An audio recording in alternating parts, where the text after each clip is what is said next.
नमस्कार। देखिए, आज के इस वीडियो में हम इंडियन पॉलिटी को शुरू करने जा रहे हैं।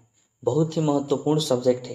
किसी भी कंपटीशन लेवल के एग्जाम में इससे प्रश्न पूछे जाते हैं। तो चलिए वीडियो को शुरू करते हैं। देखिए, भारतीय संविधान में कुल 22 भाग हैं और कुल अनुच्छेदों की संख्या जो है 395 है। भाग 1 का नाम है संघ और राज्य, union and it's territory. Union and it's territory. देखिए, भारतीय संविधान में जितने भी अनुच्छेद हैं या फिर जितने भी भाग हैं वह सब भारत को निर्देश देते हैं कि भारत की व्यवस्था को, कानून व्यवस्था को, चाहे किसी भी तरह की व्यवस्था को कैसे सुचारू ढंग से चलाना है, यह बात हमारे भारतीय संविधान में लिखा गया है। ठीक है, तो भाग 1 का नाम है संघ और राज्य। इसमें कुल 4 अनुच्छेद है। तो पहला अनुच्छेद क्या कहता है, देखिए, भारत राज्यों का संघ है यानी यूनियन है। ये संविधान का पहला अनुच्छेद कहता है। देखिए, कोई भी देश हो वो छोटे छोटे राज्यों से मिलकर बना होता है, एक संघ से मिलकर बना होता है। ठीक है, लेकिन जो यूनियन होता है, उस देश में जितने भी राज्य मिलकर बने होते हैं, उस देश का निर्माण किए होते हैं, वह राज्य कभी भी अलग नहीं हो सकते। ये यूनियन का ये मतलब होता है। और एक होता है फेडरेशन। फेडरेशन जो होता है, फेडरेशन का भी हिंदी संघ होता है, लेकिन फेडरेशन जो होगा, इसमें जितने राज्य मिलकर एक देश का निर्माण किए होंगे वह राज्य कभी भी अलग हो सकते हैं। किसी भी शर्त के अनुसार वो क्या हो सकते हैं, अलग हो सकते हैं। जैसे में अमेरिका, अमेरिका फेडरेशन है, वो भी एक संघ है, क्योंकि छोटे छोटे राज्य उसमें भी मिलकर बने हुए हैं, पूरा एक अमेरिका बना है। तो वह भी एक संघ है, लेकिन वो फेडरेशन है क्योंकि उसके राज्य कभी भी अलग हो सकते हैं। लेकिन भारत में भी, भारत जो बना है यह भी छोटे छोटे राज्यों से मिलकर बना है, लेकिन इसके राज्य कभी भी अलग नहीं हो सकते क्योंकि यह यूनियन है। और यह बात आर्टिकल 1 में लिखा गया है कि भारत राज्यों का क्या है, संघ है यानी यूनियन है। जैसे भारत में है पश्चिम बंगाल, अगर पश्चिम बंगाल चाहे कि हम अलग होकर अपना एक स्वतंत्र देश बनाए तो यह कभी नहीं हो सकता, क्योंकि आर्टिकल 1 में यह बात लिखा गया है कि भारत जो है राज्यों का संघ है यानी यूनियन है। अब देखिए आर्टिकल 2 क्या कहता है। आर्टिकल 2 जो है यह संसद को अधिकार देता है कि वो भारत के बाहर कोई भी देश हो तो उसे भारत में मिला सकता है, अगर वो मिलना चाहे तो। या किसी देश का कोई टुकड़ा है और वह भारत में मिलना चाहता है तो भारतीय संसद जो है उसको मिला सकती है। यह आर्टिकल 2 भारतीय संसद को यह अधिकार देता है। मान लीजिए कि भारत जो है किसी देश पर आक्रमण किया, या फिर किसी देश के कोई छोटे से भाग को, कोई छोटे से टुकड़े पर भारत ने क्या कर लिया, कब्जा कर लिया, तो उसको भारत में मिलाएंगे कि नहीं मिलाएंगे? बिल्कुल मिलाएंगे। तो उसको मिलाने का काम कौन करेगा? भारतीय संसद करेगी। और ये भारतीय संसद को आर्टिकल 2 जो है यह अधिकार देता है कि कोई भी क्षेत्र है, कोई देश का बाहर क्षेत्र है, या फिर कोई देश का कोई टुकड़ा है, या काहे ना कोई पूरा देश है और वह भारत में मिलना चाहता है, तो उसको भारतीय संसद क्या करती है, मिला सकती है उसको। जैसे में सिक्किम, सिक्किम जो है 16 मई 1975 से पहले एक स्वतंत्र देश हुआ करता था, लेकिन 16 मई 1975 को उसे भारत में मिला लिया गया और सिक्किम जो है भारत का एक राज्य बन गया और यह एक अभिन्न अंग बन गया। अब सिक्किम चाहे अगर कि हम भारत से निकलकर पुनः हम स्वतंत्र देश बना लें तो ये कभी नहीं हो सकता, क्योंकि आर्टिकल 1 में कहा गया है कि भारत राज्यों का संघ है यानी यूनियन है, और यूनियन जो होता है वो कभी भी उस देश का कोई भी राज्य अलग नहीं हो सकता।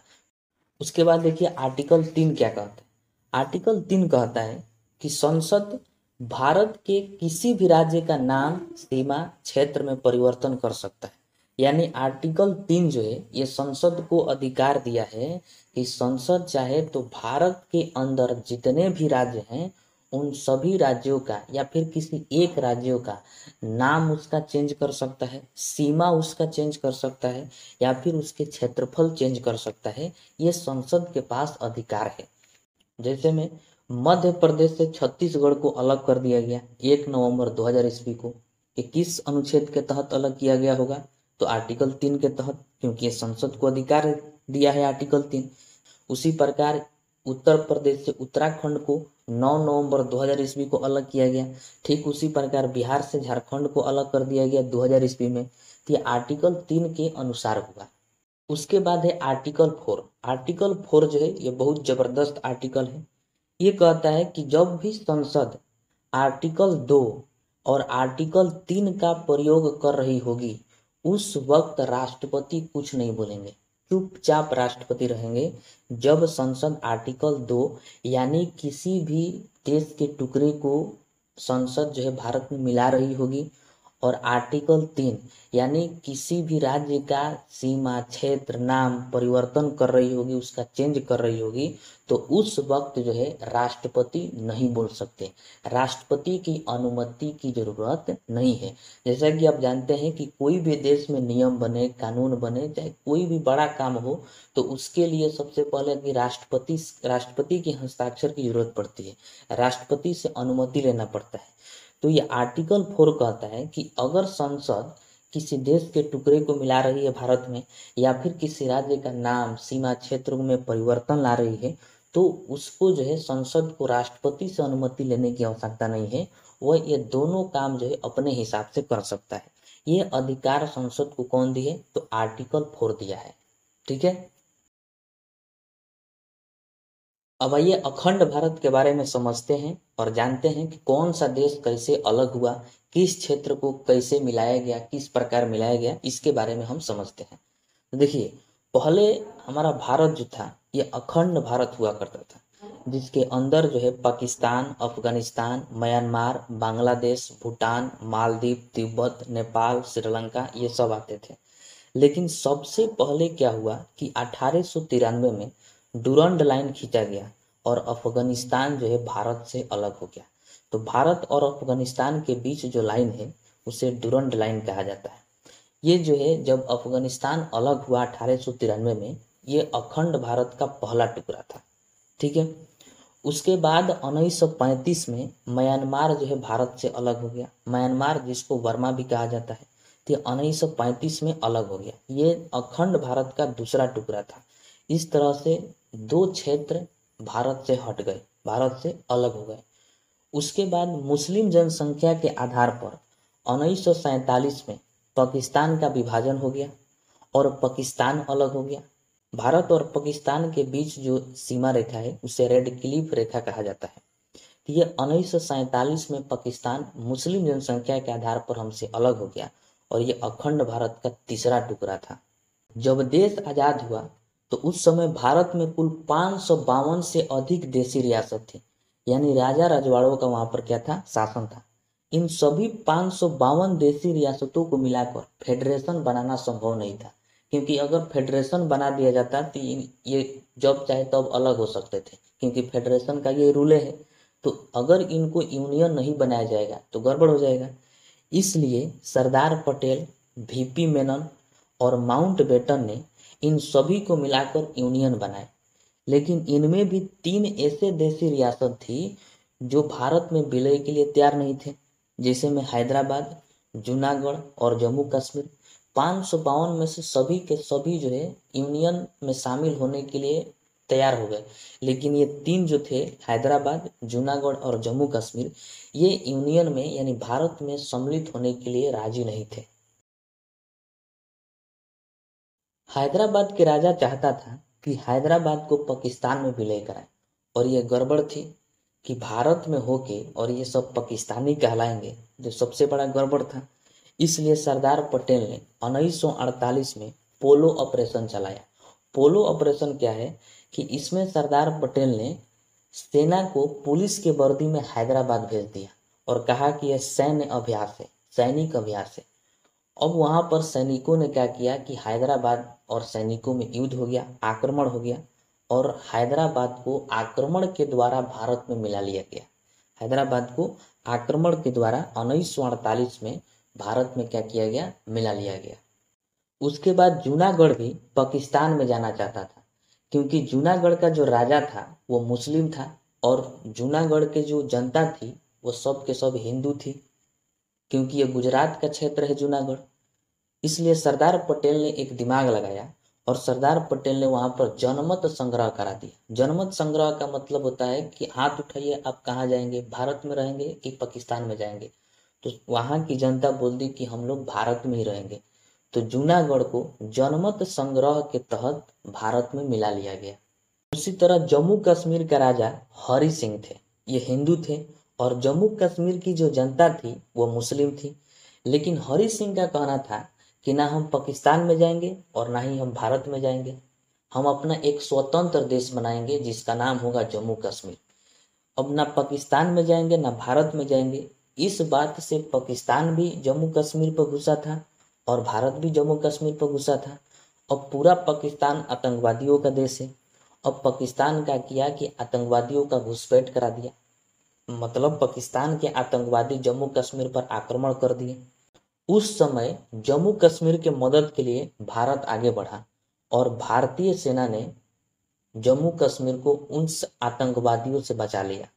और उसके बाद सरदार पटेल ने 26 अक्टूबर 1947 को हरि सिंह से विलय पत्र पर हस्ताक्षर करा लिए कि आज से यानी 26 अक्टूबर 1947 ईस्वी से जम्मू कश्मीर जो है ये भारत का एक केंद्र शासित प्रदेश हो गया, भारत का एक अंग हो गया।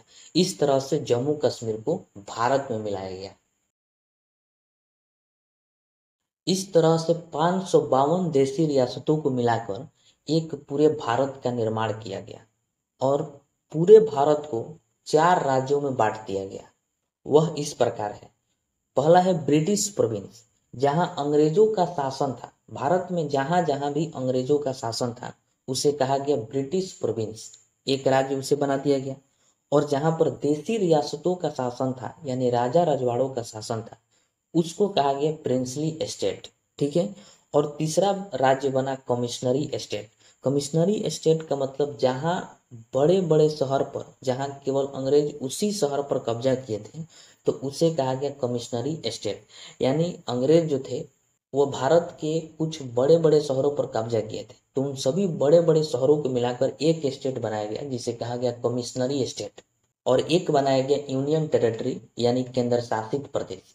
तो इस तरह से 4 राज्यों में पूरे भारत को बांट दिया गया।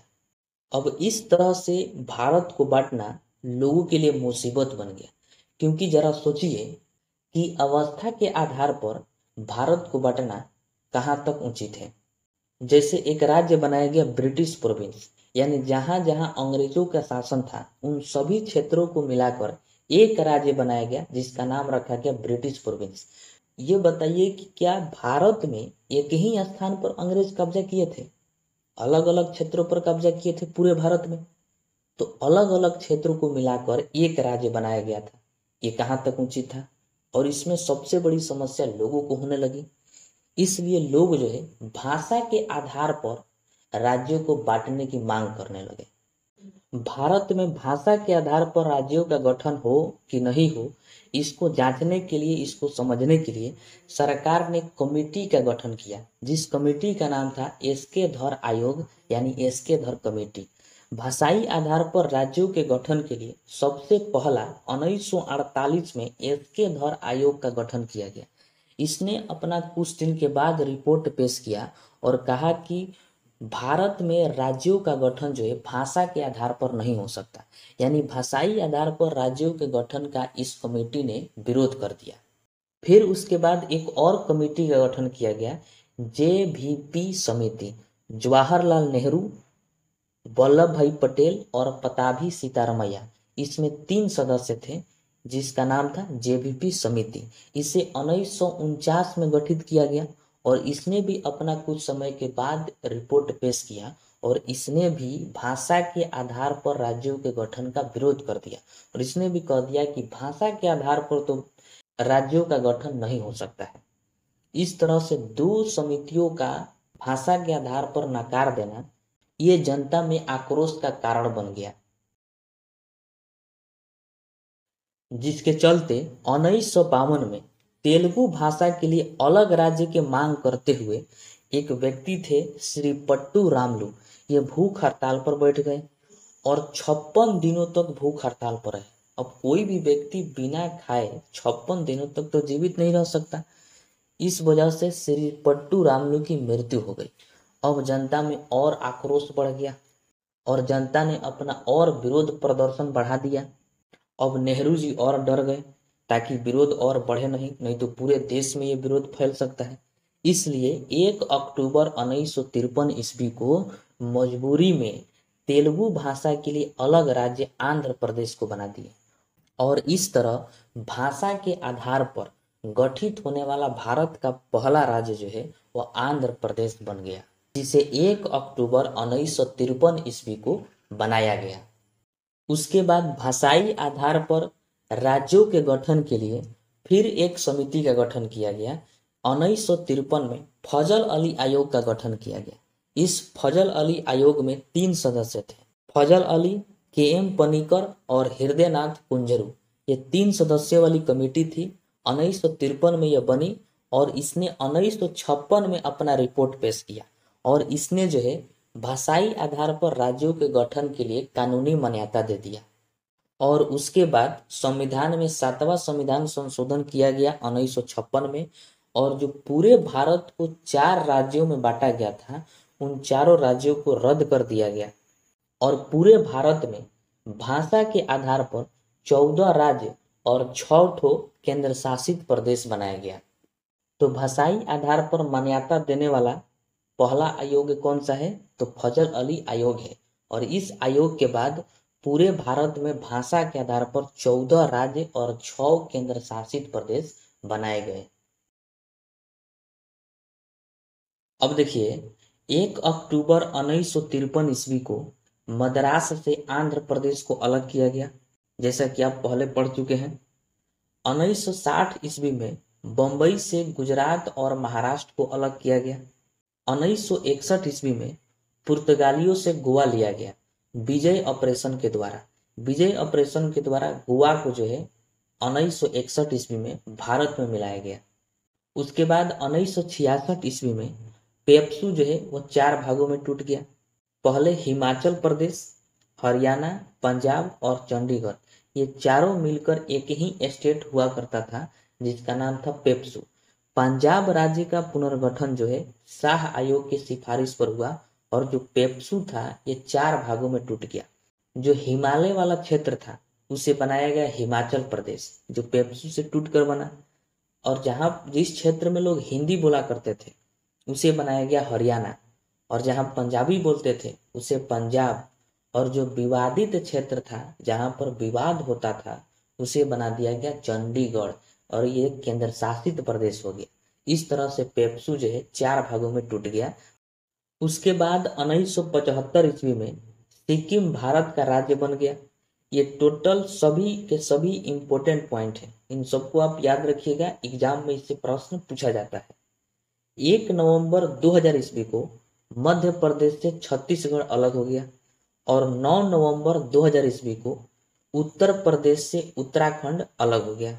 उसी प्रकार 15 नवंबर 2000 ईस्वी को बिहार से झारखंड को अलग किया गया और 2 जून 2014 को आंध्र प्रदेश से तेलंगाना को अलग किया गया।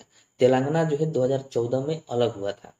और 31 अक्टूबर 2019 में जम्मू कश्मीर को जो है 2 भागों में बांट दिया गया, एक जम्मू कश्मीर और दूसरा लद्दाख, और दोनों को केंद्र शासित प्रदेश बना दिया गया।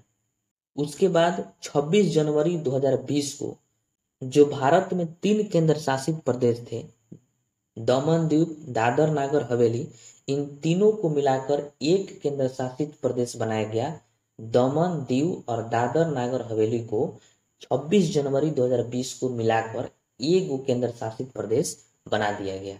और इस तरह वर्तमान भारत में कुल 28 राज्य एवं 8 केंद्र शासित प्रदेश